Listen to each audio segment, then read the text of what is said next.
সুখের সময় প্রশংসা করব কার? দুঃখের সময় প্রশংসা করব কার? গীবত করার সময়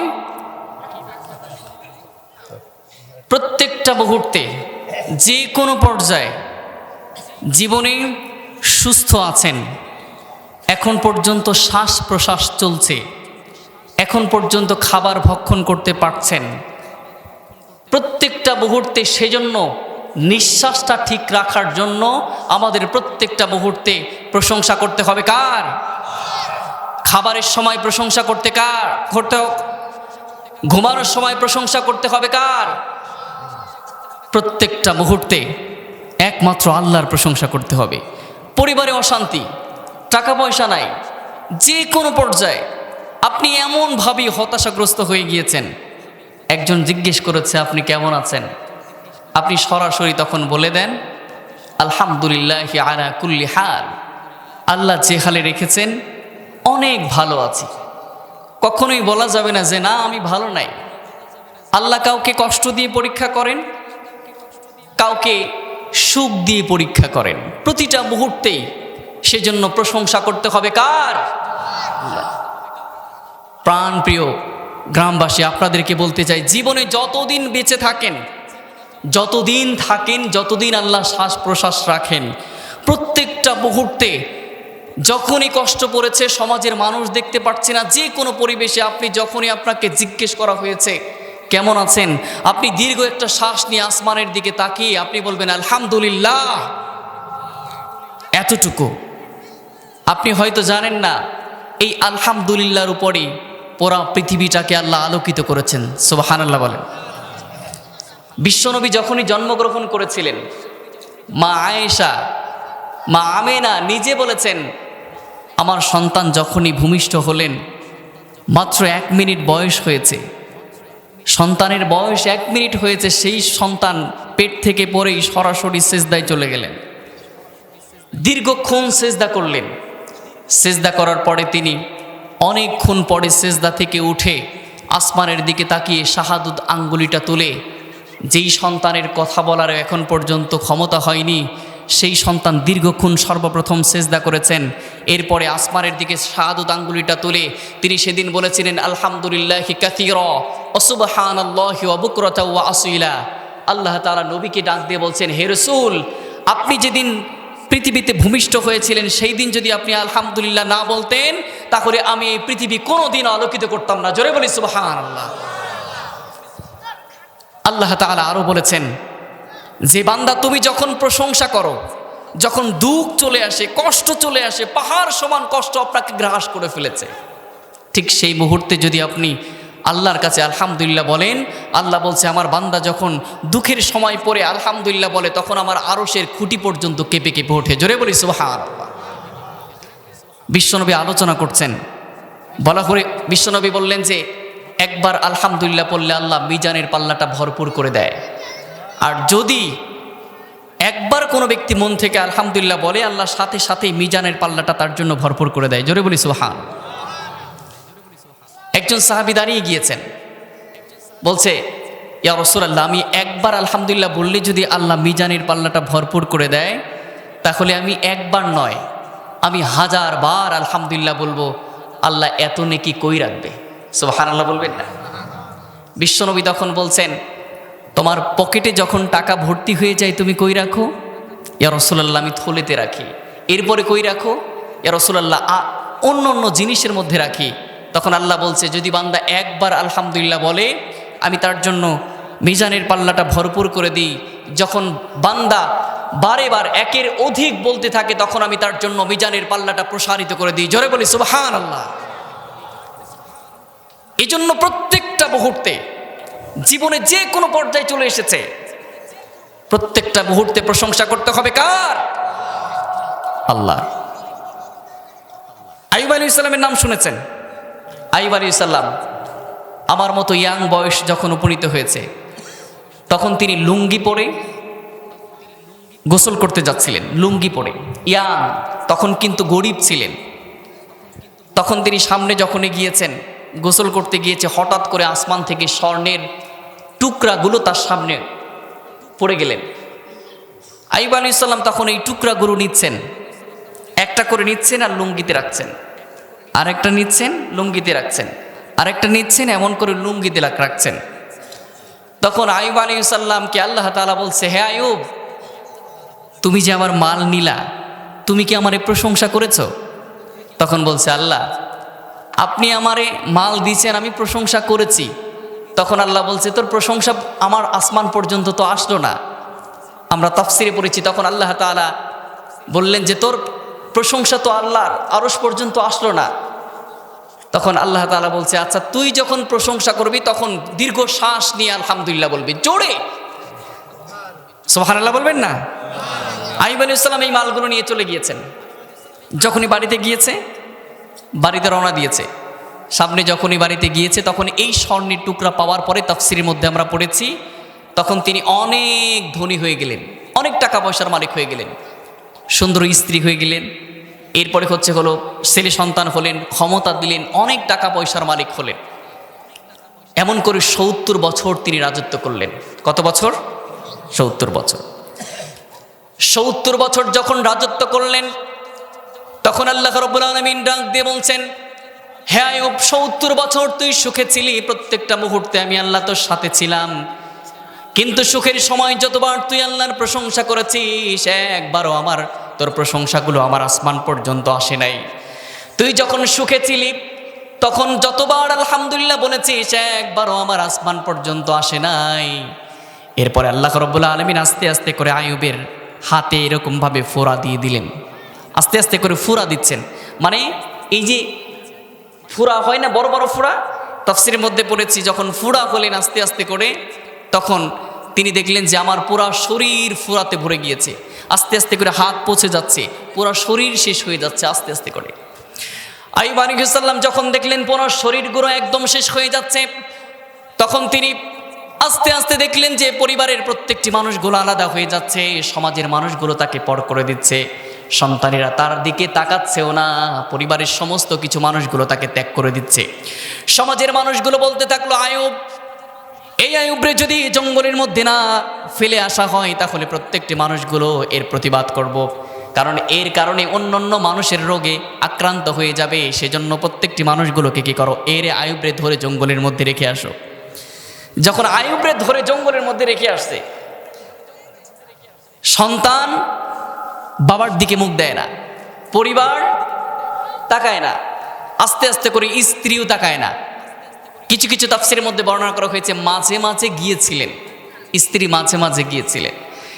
এমন সময় যখন জঙ্গলের মধ্যে কেউ নাই, প্রত্যেকটা মুহূর্তে তিনি প্রত্যেকটা নিঃশ্বাসে পুরা শরীরগুলো খসে খসে পড়ে যাচ্ছিলেন, প্রত্যেকটা নিঃশ্বাসে, প্রত্যেকটা শ্বাসে তিনি প্রত্যেকটা মুহূর্তে তিনি বলেছিলেন, আলহামদুলিল্লাহি কাসীরা ওয়া সুবহানাল্লাহি ওয়া বুকরাতাও ওয়া আসীলা। প্রত্যেকটা মুহূর্তে তিনি এমন করে আল্লাহর প্রশংসা করেছিলেন, একবারও তিনি আল্লাহর প্রশংসা আলহামদুলিল্লাহ বলা বাদ দেন নাই। জোরে বলি সুবহানাল্লাহ। একবারও বাদ দেন নাই। তিনি অসুস্থ হয়েছেন, অসুস্থ হওয়ার পর্যন্ত তিনি আল্লাহর প্রশংসা করা একবারও তিনি বাদ দেন নাই। সুবহানাল্লাহ বলবেন না? এরপরে যখন তাফসীরের মধ্যে উল্লেখ করা হয়েছে 18 কিংবা 12 বছর আইয়ুব আলাইহিস সালামের পুরা শরীরগুলো একদম শেষ হয়ে যাচ্ছিলেন, পুরা শরীরগুলো একদম ঝলসে যাচ্ছিলেন, প্রত্যেকটা শরীরগুলো একদম শেষ হয়ে যাচ্ছিলেন, কোনো কিচ্ছু নাই, আইয়ুব আলাইহিস সালামের পুরা শরীরগুলো শেষ হয়ে গিয়েছেন। এমন সময় তিনি প্রত্যেকটা শ্বাসে আলহামদুলিল্লাহ বলেছেন। 12 বছর পরে যখন দেখছে আস্তে আস্তে করে ফোঁড়া ঠিক হয়ে যাচ্ছে, তখন তিনি আস্তে আস্তে করে যখন ফোঁড়া ঠিক হয়ে যাচ্ছে, তখন তিনি এমন করেই বলতে লাগলেন, আল্লাহ, আমি তো আপনার নবী, আমি তো কোনো অন্যায় করি নাই, আমি তো কোনো পাপ করি নাই, আমি তো কোনো প্রকার অন্যায়ের সাথে জড়িত হই নাই, তাহলে আপনি কেন আমার এত বিপদ দিলেন আল্লাহ? আমি তো আপনার নবী হয়ে কেন আপনি আমার একদম শেষ করে দিলেন আল্লাহ? আমি তো কোনো অন্যায় করি নাই যে অন্যায়ের পাপের বোঝাগুলো আমার কাছে দিচ্ছেন, আমারে সহ্য করাচ্ছেন। আমি তো এটা কষ্ট সহ্য করতে পারি না আল্লাহ। শুধুমাত্র আমার পুরা শরীর শেষ হয়ে গিয়েছে, শুধুমাত্র ঠোঁটটা আমার ঠিক ছিল আল্লাহ, ওই ঠোঁট দিয়ে প্রত্যেকটা মুহূর্তে কষ্টের সময় আমি বলেছিলাম, আপনার প্রশংসা করেছিলেন আলহামদুলিল্লাহ প্রত্যেকটা মুহূর্তে। এরপর আল্লাহ তাআলা বলছেন, হে আইয়ুব, তুমি যখন সুখের সময় ৭০ বছর রাজত্ব করেছ, তোমার টাকা দিয়েছিলাম, পয়সা দিয়েছিলাম, সুন্দরী স্ত্রী দিয়েছিলাম, পাড়া প্রতিবেশী প্রত্যেকটি মানুষগুলো তোমার কাছে ছিল, কিন্তু যখন তোমার এই যে দুঃখের সময় আসলো, প্রত্যেকটি মানুষগুলো তোমারে দূর দূর করে তাড়িয়ে দিল, প্রত্যেকটি মানুষগুলো তোমার কাছ থেকে সরে গেল। একটা জিনিস মনে রাখবেন, একটা জিনিস মনে রাখবেন, পৃথিবীতে আপনি একা, আপনি এই পৃথিবীতে একা এসেছেন, একাই চলে যাবেন, আর কোনো দিনও আপনার সাথে কেউ যাবে না। এই পৃথিবীতে কোনো কাজেও আসবে না কেউ। আপনি এসেছেন একা, যাবেন একা। আপনি বিপদের সময় কাউকেই খুঁজে পাবেন না। যখন আপনি সুখে থাকবেন, অনেক মানুষগুলোকে আপনি খুঁজে পাবেন, ঠিক কিনা? সুখের সময় দেখবেন আমার দূর আত্মীয়রাও আপনার কাছে আত্মীয়তা গ্রহণ করতে চায়, কিন্তু যখন আপনি দুঃখে পড়ে যাবেন, তখন মা বাবা থেকে শুরু করে কেউ আপনাকে বিন্দু মাত্র কোনো দেখতে পারে না। আইয়ুব আলাইহিস সালাম প্রমাণ। তিনি যখন 70 বছর সুখে ছিলেন, তখন তার কাছে বাবা ছিলেন, মা ছিলেন, আত্মীয় স্বজন ছিলেন, সকলেই ছিলেন, কিন্তু যখন তিনি দুঃখে পড়েছেন, তখন তার কেউ নাই, পাড়া প্রতিবেশীও নাই, সন্তানও নাই, স্ত্রীও নাই। আল্লাহরে ডাক দিয়ে বলছে, আল্লাহ, আমি তো কোনো অন্যায় করি নাই, আমারে কেন এত বিপদ আপনি দিলেন, কেন দিলেন? আল্লাহ তখন ডাক দিয়ে বলছে, হয় তুই যখন আমার বিপদের সময় যতবার তুই আল্লাহর প্রশংসা করেছিস, তুই বিপদের সময় যতবার তুই আলহামদুলিল্লাহ বলেছিস, প্রত্যেকটা বার একবার আলহামদুলিল্লাহ বলেছিস, আর আমার আরশের খুঁটি পর্যন্ত কেঁপে কেঁপে উঠেছে। জোরে বলি সুবহানাল্লাহ। যতবার তুই আলহামদুলিল্লাহ বলেছিস, প্রত্যেকটা বার আরশের খুঁটি পর্যন্ত কেঁপে কেঁপে উঠেছিল। হে আইয়ুব, তুমি যে যতবার বিপদের সময় প্রশংসা করেছো, প্রত্যেকটা বার আমি এতটা খুশি হয়েছি। আমি যেখানে আরশে বসেছিলাম, প্রত্যেকটা শব্দের ধ্বনিতে আমি আসমানের আরশের এই খুঁটি পর্যন্ত কেঁপে কেঁপে উঠেছিল। জোরে বলি সুবহানাল্লাহ। এজন্য দুঃখের সময়, সুখের সময় সুস্থ রেখেছেন শ্বাস প্রশ্বাস। আমার কথা হচ্ছে, কোনো সম্পত্তি নেই আপনার, টাকা পয়সা নাই, কিন্তু এখন পর্যন্ত সুস্থ আছেন। কত মানুষ প্যারালাইজড হয়ে গিয়েছে, হাসপাতালের বেডে গেলে বোঝা যায় সুস্থতা আল্লাহর পক্ষ থেকে কত নিয়ামত। এই জন্য বিশ্বনবী বলেছেন, তুমি যখন আল্লাহর কাছে কোনো রিজিক চাবে, তখন তুমি সুস্থতার রিজিক চাবে। তুমি বলবে, আল্লাহ, আপনি আমার এই সুস্থতার জিন্দিগি দেন, আর কিছু প্রয়োজন নাই, শুধু আপনি আমার এই সুস্থতা দেন। একজন সুস্থ না থাকলে, অসুস্থতা যারা ভুগছেন, তাদের কাছে যদি কোটি কোটি টাকা নিয়ে যান যে তুই টাকা নেই, কিন্তু সে কি তখন ভক্ষণ করবে? সে কি নিবে? বলবে, না, আমার একটু সুস্থতার দরকার, আমার একটু সুস্থতার দরকার। প্রিয় আমার এলাকাবাসী, আমি একটি আয়াতে কারিমা পাঠ করেছি। এটি হলো সূরা আলার 16 এবং 17 নম্বর আয়াত। এই আয়াত, দুইটা আয়াত নিয়ে আমি কথা বলবো। এই দুইটা আয়াত, আল্লাহ তাআলা এই দুইটা আয়াত নাজিলের প্রেক্ষাপট হচ্ছে, আল্লাহ তাআলা বলছেন, কিয়ামতের ময়দানে মানুষগুলো তার হিসাব দেওয়ার জন্য 50,000 বছর দাঁড়িয়ে থাকবে। জোরে বলেন, কত বছর? জোরে বলেন, 50,000 বছর যখন দাঁড়িয়ে থাকবে, মানুষগুলো বলতে থাকবে, আল্লাহ, এত দিন ভরে দাঁড়িয়ে রয়েছি, আপনি আমাদেরকে একটু বসার সুযোগ করে দেন, আপনি আমাদেরকে একটু বসার সুযোগ করে দেন। তখন প্রত্যেকটি মানুষের এই যে গিরিগুলো আর ভাঙবে না, সোজা হয়ে যাবে, বসতে চাইবে, আল্লাহ, আপনার কাছে কিচ্ছু চাচ্ছি না, আপনি শুধু আমার একটু বসার সুযোগ করে দেন। এরপরে আল্লাহ তাআলা বসার সুযোগ করবেন না, মানুষগুলো চিৎকার করতে থাকবেন, সূর্যগুলো মাথার উপরে চলে আসবেন। মাথার উপরে যখনই চলে আসবেন, তখন এই ঘিলুগুলো টকবক করতে থাকবে, না ভাতের মারের মতো নাক দিয়ে বের হবে, গাল দিয়ে বের হবে, কান দিয়ে বের হবে, প্রত্যেকটা ছিদ্র দিয়ে বের হতে থাকবে। সেদিন মানুষগুলো চিৎকার করতে থাকবে, সেদিন মানুষগুলো প্রচণ্ড পরিমাণ কান্না করতে থাকবে, সেদিন মানুষগুলো এমন অবস্থা হবে, সেদিন প্রত্যেকটি মানুষের জিকিরই হবে, আপনি আমাদেরকে বাঁচান। আর কোনো জিকির হবে না, আপনি আমাদেরকে বাঁচান, এতটুকু ছাড়া আর কোনো জিকির সেদিন কোনো মানুষ করবে না। এজন্য আল্লাহ রাব্বুল আলামিন বলছেন, যেদিন কঠিন বিপদ হবে, যেদিন তোমার এমন একটা বিপদ তোমার কাছে সামনে চলে আসবে, তখন তুমি কান্না করতে থাকবে, বাল তু'থিরুনাল হায়াতাদ দুনিয়া। তুমি যদি সেদিন বেঁচে থাকতে পারো, এই কিয়ামতের ময়দানে যেদিন তুমি বাঁচতে পারবে, কি কারণে, কি করলে বাঁচতে পারবে? বাল তু'থিরুনাল হায়াতাদ দুনিয়া, তোমরা দুনিয়াকে বড় মনে করছো, তোমরা দুনিয়াকে বড় মনে করছো। এখানে যত মানুষ আছে প্রত্যেকটি মানুষগুলো দুনিয়াকে অনেক বড় মনে করে। সকালে যায়, মাঠে যায়, মাথার ঘাম পায়ে ফেলে পরিবারকে চালায়, স্ত্রীকে চালায়, আত্মীয় স্বজনদেরকে মন ভালো রাখার জন্য পরিশ্রম করে মাথার ঘাম পায়ে ফেলে প্রত্যেকটি মানুষগুলো পরিশ্রম করতে করতে শেষ হয়ে গিয়েছে। কারণ কি একটাই হলো দুনিয়া। এই জন্য আল্লাহ বলেছেন বাল তুতিরুনাল হায়াতাদ দুনিয়া, হে মানব সকল তোমরা কি করো, এই দুনিয়াকে তোমরা অনেক বড় প্রাধান্য দাও, অনেক বড় করো। দুনিয়া, শুধু দুনিয়া, শুধু দুনিয়া। বাল তুতিরুনাল হায়াতাদ দুনিয়া ওয়াল আখিরাতু খায়রু ওয়া আবকা। আল্লাহ বলেছেন তুমি দুনিয়া দুনিয়া বলে চিল্লাচ্ছ, কিন্তু একটা কথা মনে রেখো, বাল তুতিরুনাল হায়াতাদ দুনিয়া ওয়াল আখিরাতু খায়রু ওয়া আবকা। তোমার কাছে সবচাইতে শ্রেয় উত্তম হলো আখিরাত, চিরস্থায়ী আখিরাত। দুনিয়া হলো অস্থায়ী। এখানে অস্থায়ীভাবে আমরা এসেছি, আর চিরস্থায়ী হলো ওয়াল আখিরাত, মানে আখিরাত হলো আমাদের জন্য চিরস্থায়ী। আর এখানে যারা আমরা এসেছি, এখানে আমরা মুসাফির হয়ে এসেছি। প্রত্যেকটি মানুষগুলো একদিন বা একদিনের কিছু অংশ এখানে আমরা এসেছি, একদিন বা একদিনের কিছু অংশ থাকতে এসেছি। এই জন্য বিশ্বনবী বলেছেন তোমরা এমনভাবে দুনিয়াতে থাকবে যাতে তোমরা মনে করবে যে এই দুনিয়াতে আমরা মুসাফির হয়ে এসেছি। মুসাফিরের 3 দিন মুসাফির থাকে, 3 দিনের জন্য তুমি এই দুনিয়াতে এসেছো, এমনভাবে তুমি বসবাস করবে। ভাই এটা একটু উঠায় দেন। এমনভাবে বসবাস করবে যাতে তুমি মনে করো যে আমি 3 দিনের জন্য এই পৃথিবীতে এসেছি। এখানে আল্লাহ তাআলা বলছেন বাল তুতিরুনাল হায়াতাদ দুনিয়া, হে মানুষ তোমরা কি করো, প্রত্যেকটা মুহূর্তে দুনিয়া দুনিয়া দুনিয়া দুনিয়া বলে চিল্লাচ্ছ, প্রতিদিন তোমরা দুনিয়া বলে চিল্লাচ্ছ। আল্লাহ তাআলা বলছেন এই দুনিয়া হলো তোমাদের অস্থায়ী, চিরস্থায়ী হলো আখিরাত, যার কোনো শুরু আছে কখনো শেষ নাই, শুরু আছে শেষ নাই। সামান্য 60 বছরের জীবনকে প্রাধান্য দিচ্ছি আমরা, 60 বছরের জীবনকে প্রাধান্য দিয়ে দুনিয়ার সব কিছু শেষ করে ফেলছি। কিন্তু আল্লাহ বলছেন ওয়াল আখিরাতু খায়রুল লাকা মিনাল উলা, আখিরাত হলো তোমাদের জন্য সবচাইতে শ্রেয়, উত্তম। আল্লাহ বলেছেন তোমরা আব্দুল্লাহ না হয়ে আব্দুদ দুনিয়া কেন? আল্লাহর দাস না হয়ে তোমরা কেন দুনিয়ার দাস হয়ে গিয়েছো?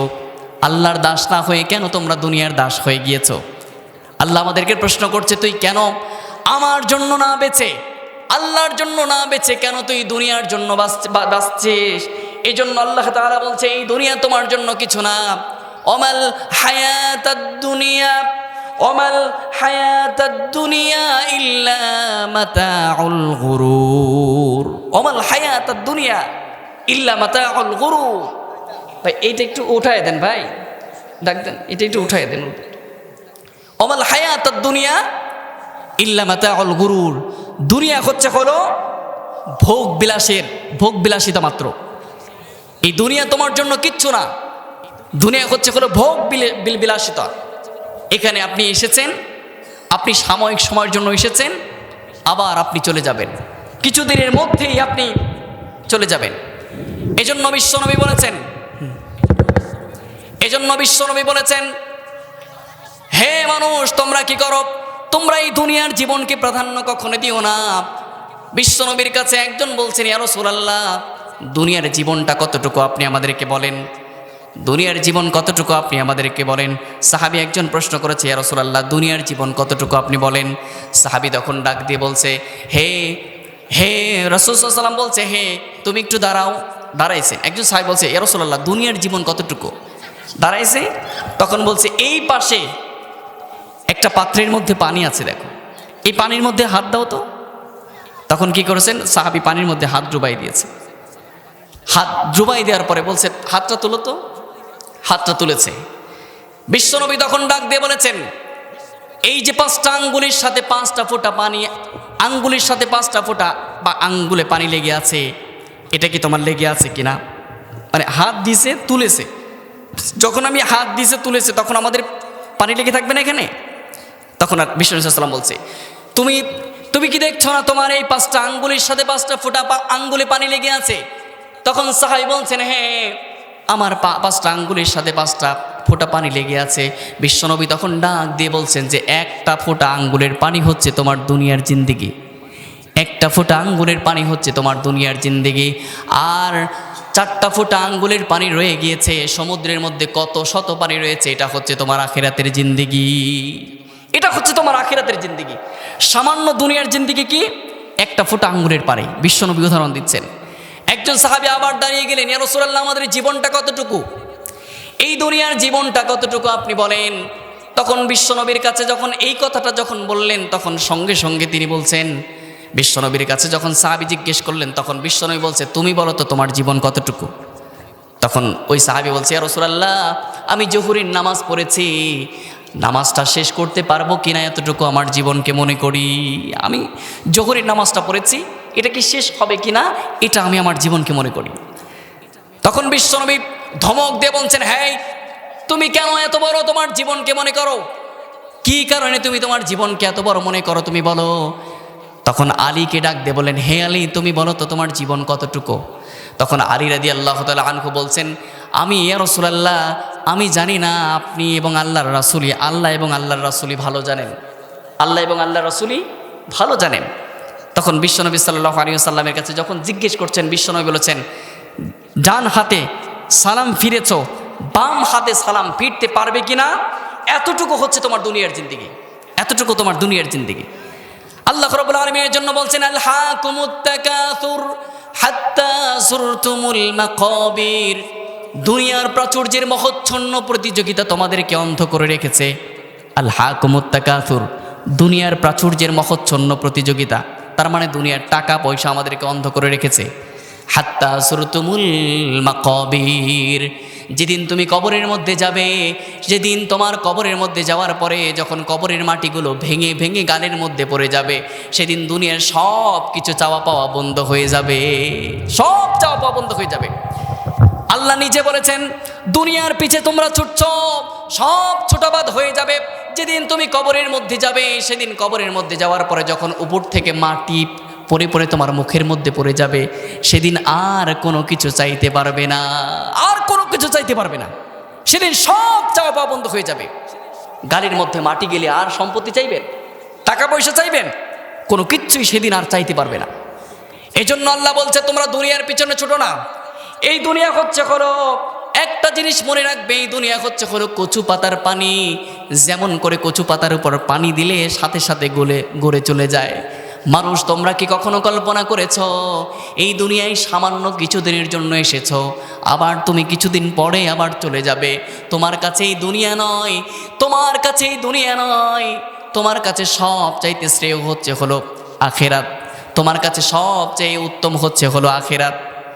আমার প্রাণ প্রিয় ভাইরা, আপনাদেরকে বলতে চাই, এই দুনিয়ায় যতই আপনি চলাচল করেন, টাকার পিছনে ছোটেন না কেন, কিন্তু যখন আপনার প্রাণ পাখিটি যখন চলে যাবে, যখন আপনার শ্বাসটা বন্ধ হয়ে যাবে, তখন আপনি সব বুঝতে পারবেন, দুনিয়া কি সব বুঝতে পারবেন।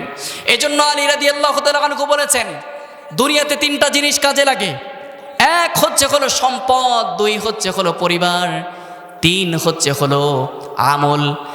দুনিয়াতে এই 3টা জিনিস ছাড়া কোনো কিছুই কাজে আসে না। 1 হচ্ছে হলো পরিবার, 2 হচ্ছে হলো সম্পদ, 3 হচ্ছে হলো আমল। আপনি যখন এখনই মারা যাবেন, এখনই শ্বাসটা বন্ধ হয়ে যাবে, এখনই বন্ধ যখনই হয়ে যাবে, তখন আপনার মাটির সম্পত্তি মাঠে পড়ে থাকবে, ব্যাংকে টাকা রেখেছেন সব কিছু পড়ে থাকবে, মাটির সম্পত্তিগুলো পড়ে থাকবে। এরপরে যখন আপনার পরিবার, রাত্রে এখনই মারা গিয়েছেন, যখন মারা গিয়েছেন, স্ত্রী আপনাকে কখনোই, আপনি যে কষ্ট করে খাট পালক সোফা এগুলো তো করেছেন, আপনাকে সেদিন আর রাত্রে তার বিছানাতে স্ত্রী রাখবে না।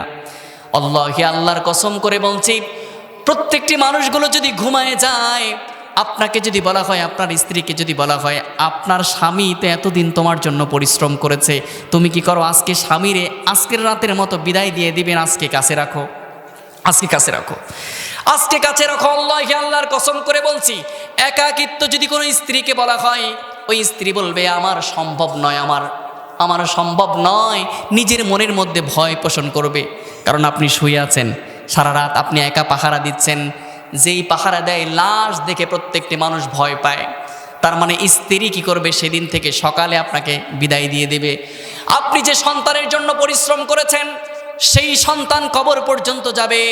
কবর পর্যন্ত যাওয়ার পরে কবরের মধ্যে যখনই রেখে দিয়ে তখন সন্তানেরা যখন উঠে আসবে, উঠে আসার পর সঙ্গে সঙ্গে ওই সন্তান যখন উঠে আসবে ব্যক্তিটি একাকিত্ব হয়ে যাবে। তখন তিনি আফসোস করবে যখন তাকে কবরস্থ করা হবে।